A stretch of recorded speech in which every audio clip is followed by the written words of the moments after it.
What is up, fellow YouTubers? My name is Mike. Welcome to Extreme Automotive Addiction, or E.A.A. as I like to call it. This is going to be a quick video. It's raining outside again today. Yes, sunny California is raining again, but that's good because we need the rain desperately, so we'll take all we can get as long as we don't get washed away and water doesn't come rushing into the shop. I'm good with it. So, quick video today. I just want to do a little bit of catch up right now, kind of catch you guys up to speed basically on everything that's going on. The first update that I'd like to talk about is Hoovies Garage. If you guys saw the last video I did, I called out Hoovies Garage. He had a Buick Park Avenue Ultra that I was interested in buying. He did get back to me, and I very much appreciate that. He left me a comment, and I actually had emailed him, and he emailed me back, and apparently he had sold the car to a friend of his, so no harm, no foul as far as that goes. That worked out okay, but I do appreciate him getting back to me and letting me know for sure. So I will be looking for another vehicle, either for myself or for my son. I do have 8 months, so I've got plenty of time to look around and everything like that. But yeah, so we'll be going a little different direction on that. But again, I do appreciate him getting back to me, and thank you. I had a subscriber that actually told me, hey, email him, here's his email address. So I do appreciate that. Now, the other update I would like to share with you guys is new wheels and tires for the Gremlin. As you guys know, we went on ahead and had it painted. Inexpensive paint job, but it looks good overall, but it needed new wheels and tires. The tires were really old, number one, and you know, the wheels were just very blasé and kind of plain. So I actually found these online, went and picked them up, put them on. Now, unfortunately, the tire's a little bit too big, too much sidewall, so they rub. If you turn very sharp, they rub on the fenders, and actually the back ones are so big that if you accelerate hard, it actually rubs. So I have some new tires on order. Jesse's should be having them in any day, and when it's a nice day, I'll take it down and have them put on. A little lower profile, but yeah, they really look good, I think. They're 17s in back and 15s up front, which, I mean, I probably would have just went with like a 15 all the way around, maybe a 16 at the most. Actually, the car does kind of look more like a Hot Wheel or something like that. It looks kind of unique, but I think it looks good. I think it's going to look good once I get a little lower profile tires. I mean, these tires really look good in the back. They fill up the fender, but like I said, they are just, I mean, I can't even stick a finger in between the fender, and if you step on it at all, they rub. You go over a small bump, they rub.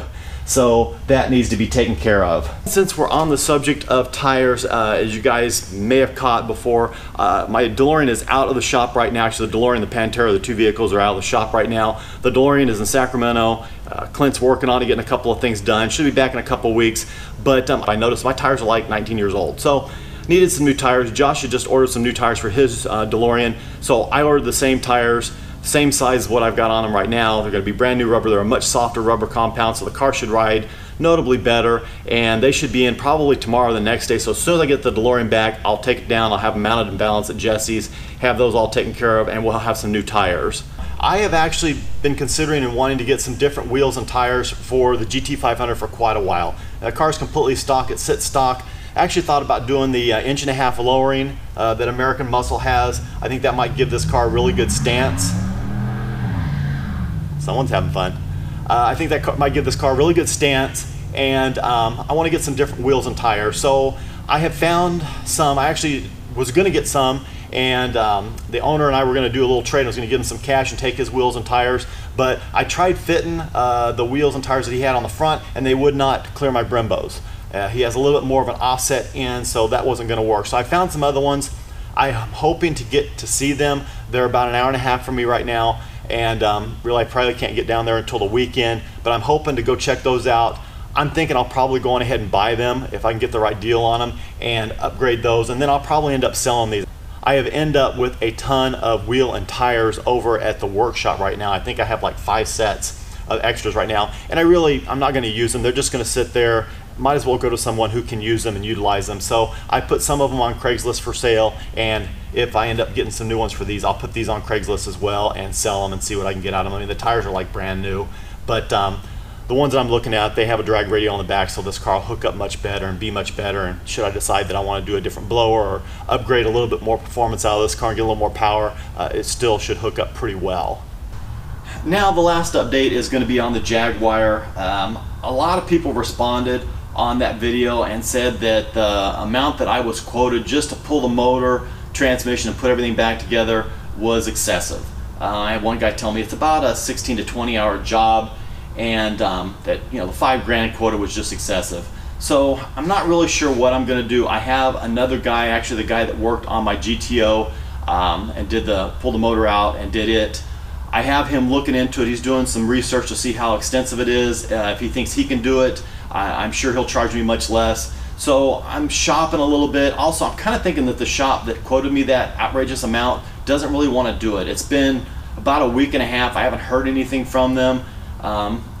And if you guys know me, I'm really not the type that wants to chase somebody down to spend money to have them do work for me. I just think that that's ridiculous. To me, if I reach out to you and I say, hey, I want you to do this job for me, and you give me a quote and I say, okay, let me know when you can do it. If you don't get back to me, it turns me off. I really don't want to have to do that. So, but I also don't know of any other shops around here in the area in the Central Valley that can work on this car other than possibly, like I said, Brandon, who's doing some research on it right now. But of course, if I can save some money, you know, anything is better than nothing. So I am very open to saving the money, but I want it done right. I want it done well. I want to get all the oil leaks and things like that taken care of. So I want to get this thing done right. So I'm kind of in a holding pattern for that right now. If I have to spend the money, I will. But again, if I can save the money, I certainly would like to.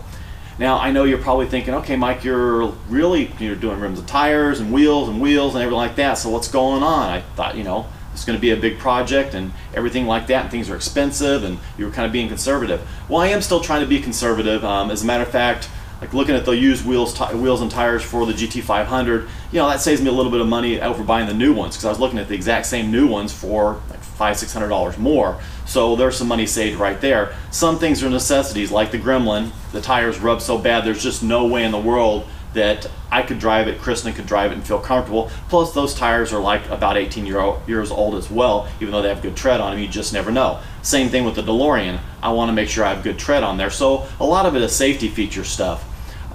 This of course is not a necessity. The car still runs, drives, does just fine the way it is, but I do want to get this car right. The reason that I'm a little more freely doing this, and I'm going to start working on some projects and go along and figure out what I want to do and what I don't want to do, is because I did sell the Camaro. I don't know if you saw it in the last video, but if you did watch it, you know that I sold the Camaro actually just a couple of days ago. So that gives me a little bit more breathing room. I feel a little bit more comfortable. It was sad to see the car go. I really liked the car. It was a great street car. It was a beast.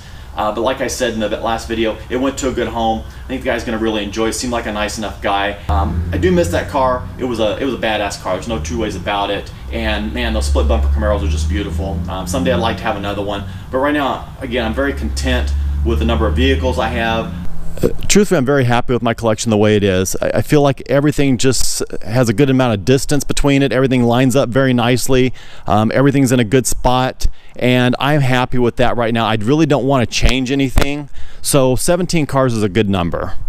Like I said before, I'm really trying to focus more on not buying so many cars and selling and trading, but more on the vehicles that I have and projects that I want to do, and maybe going a little closer to perfecting them. Not that I want them perfect, but just little quirks and things like that, getting them fixed. And then of course there's always things that comes up, and I like to have a little cash on hand for things like that. So that's going to be my focus for this year, really enjoying what I've got and just making them a little bit nicer and getting them to where I want them to be.